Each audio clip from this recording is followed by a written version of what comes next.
des amendements qui répondaient à une problématique magnifiquement exposée par le président Chassaigne, nous faisant l'honneur de nous faire partager les sentiments de sa petite fille, nous expliquant que sa petite fille avait annoncé à ses parents à l'âge de 8 ans qu'elle ne voulait plus manger de viande et qu'à la cantine, il fallait trouver une solution. Et nous proposions, avec ma collègue Casbonne, avec d'autres, quelque chose de simple. C'était la solution pour votre petite fille.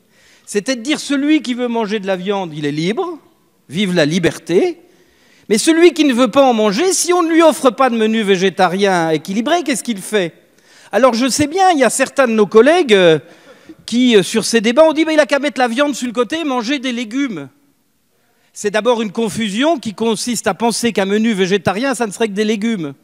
Et puis c'est surtout enfermer cet enfant, votre petite fille, président, dans un menu déséquilibré. Parce que pour le coup, si vous enlevez la viande, l'équilibre du repas, il est tombé.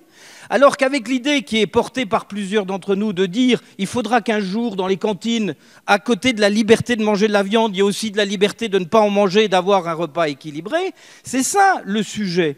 Alors j'entends bien, monsieur le rapporteur, je ne trouve pas des débats et je ne vous demande pas de répondre sur cet aspect-là que vous avez dit, on a fait un premier progrès. Vous avez dit aussi une chose très importante et ça me permet de rebondir sur cet article. Vous avez dit au fond, on ne peut pas tout mettre dans la loi, il y a trop de contraintes, c'est trop compliqué, on va ajouter les contraintes du bio, du local à ces contraintes-là et on va complexifier. J'entends ce que dit mon honorable et collègue le Thierry Benoît, arrêtons de complexifier. Vous avez raison. Au fond, vous avez raison.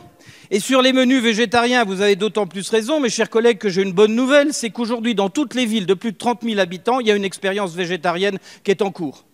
Que les choses viennent du terrain et que la demande est tellement forte de la population que les choses vont bouger. 164 000 signataires sur une pétition en ligne portée par votre serviteur. Je ne suis pas sûr qu'une pétition portée par un élu politique de la nation ait obtenu autant de signatures. Ce n'est pas mon talent, il n'est pas en cause, c'est juste le sujet. Donc ça va bouger, ça va venir du terrain. Sauf que si dans le collège du président Chassaigne, sa petite fille, dans 5 ans, dans 10 ans, elle se heurte à un proviseur qui lui dit « Ah mais moi, il n'y a pas de loi, donc moi je sers ce que je veux, je mets que de la viande et puis tu te débrouilles. » Eh bien elle sera victime du fait qu'on n'ait pas fixé ce matin dans la loi un délai pour dire après ce délai-là, il faudra que tout le monde puisse accéder au menu végétarien. C'était juste ça le débat de ce matin. Et c'est juste ça que vous avez refusé de ce matin.